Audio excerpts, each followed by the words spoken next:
I had a recent conversation with Carol Whittingslow about her passion and calling. Carol is a registered nurse. The following conversation is quite frank, so not suitable for children. Carol is a staunch defender of the rights of the unborn and has worked diligently in that calling for a number of years. Take a listen in. I am here today with Carol Whittingslow in her home, and we are talking about what used to be Center for Life Choices, but is now Mendel Lake Women's Clinic. So how long have you been involved with this now, Carol? I've been involved for about 11 years, and we are based in Ukiah and have always wanted to have a service unit in Lake County. And so we started with a mobile clinic about 2013 in that area.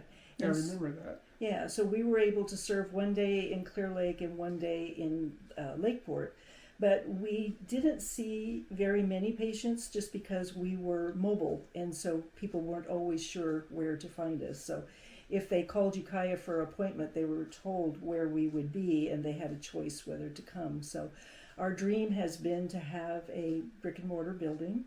So in 2019, a storm took the roof off of the mobile, put us out of business. And so we've been working towards having this building here in Clear Lake for quite some time now. So it's a dream that's coming into reality. Yes, it is. Yeah. And that's on Olympic Boulevard. Right. It's on Olympic, right across the street from the post office, so we're very easy to find. So we're also across from the brand new Tribal Health Building.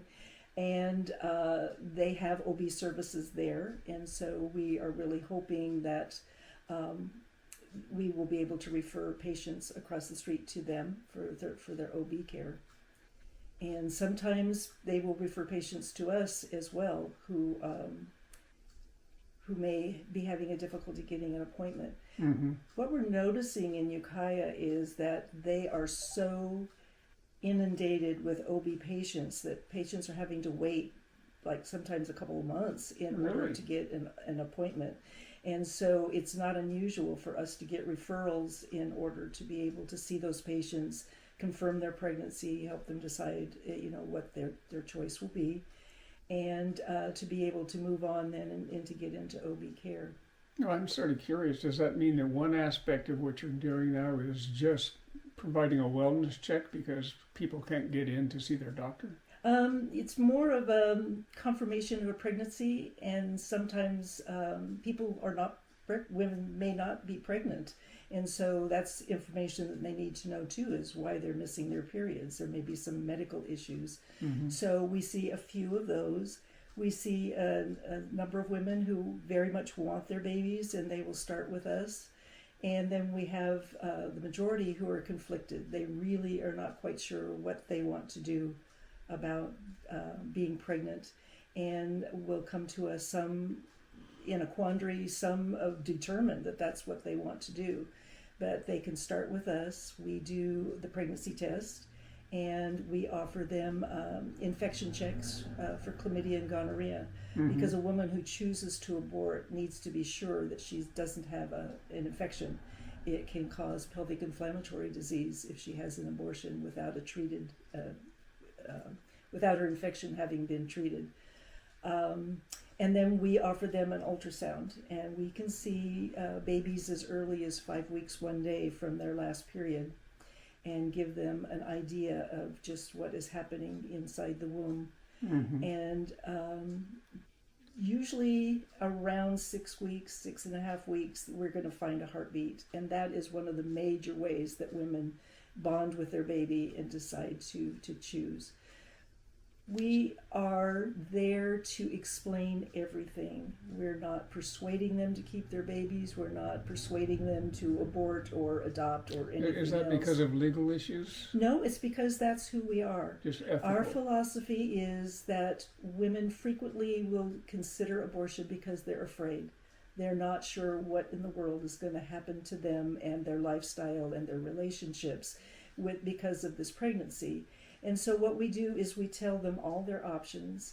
We help them see just that there is life inside, and give them a chance to bond with that baby. But if they choose to abort, there is no judgment, and we don't tell stories to pressure them, to keep their pregnancies. We treat them with compassion, we treat them with love, and we have women who have chosen abortion come back to us because they know they're not going to be judged, but they're going to be supported and they're going to be honored for making the choice that is right for them. As a Christian woman who believes that right to life, you're really talking about essentially, and I hate to phrase it this way, you may phrase it better than I, but you're talking about something that borders on committing murder. And how do you reconcile having to express yourself non-judgmentally all the time when this goes so antithetically against your personal beliefs? It can be really tough, but we respect her as a woman who is going to make a choice, and we are going to give her the full truth and not just push her into what we think is right, as those who call themselves pro-choice people sometimes do. And we treat her with honor and respect. And when she chooses to abort, we grieve.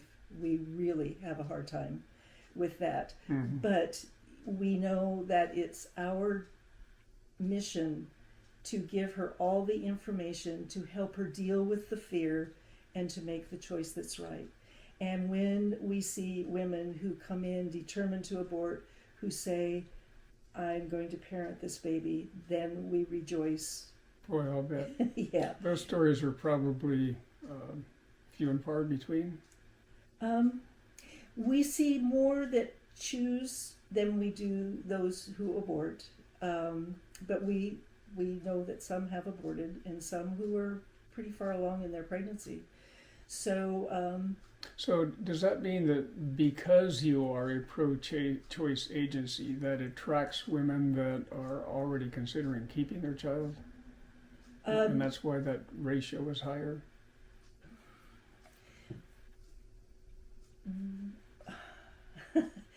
How to phrase it?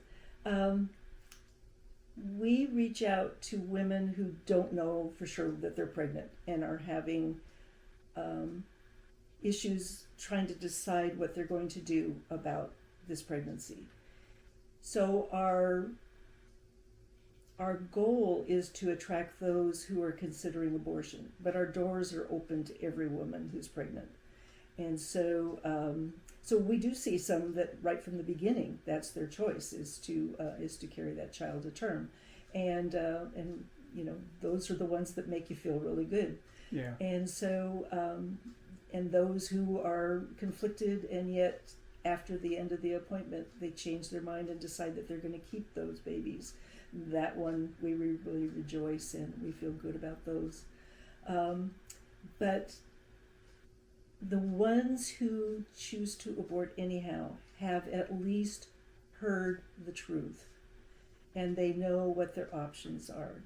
And sometimes they come back to us with a second pregnancy that they choose to keep.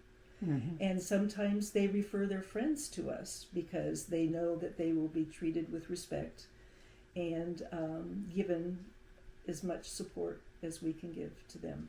We never refer or do abortions in our clinic, and we're very clear right from the receptionist on down through the staff. We will never refer or do abortions in our clinic. Here's a different question. You were seeking an executive director last year, I recall. Has that position been filled? No, that position has not been filled. Kathy Hoyt, who is our board chair, is filling that position right now as we continue to look, and she's doing a great job. She's a good leader.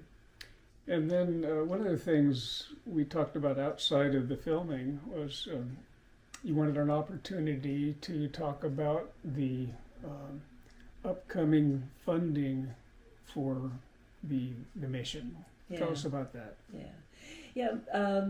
Mental Lake Women's Clinic does not accept any government money. We don't bill for services. Everything that we do is at no cost to our clients.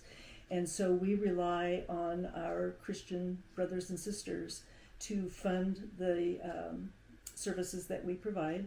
And so we do several fundraisers during the year. And the one that's coming up is going to be October the 13th in Kelseyville at Grace Church, and October the 14th in Ukiah at the New Life Community Church. And for the first time ever, we are anticipating a bilingual presentation at Grace Church in Kelseyville on October 13th. Well, that'll be a big plus because we've got about 12,000 population base out of 63,000 in Lake County that are Hispanic. And that must mean there's at least 5,000 women. Right.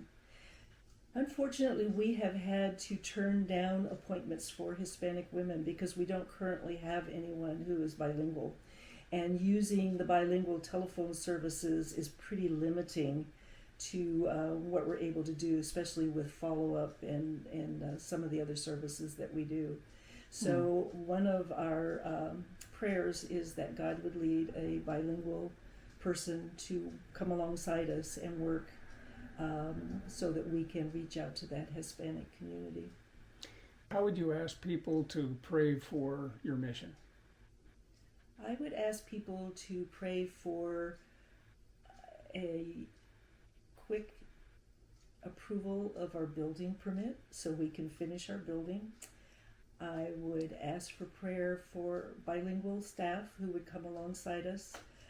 We need another RN, we need an advocate, and we need a receptionist who could work with us. So we would love to fill all three of those positions, and if any or all of them were bilingual, that would be an extra blessing.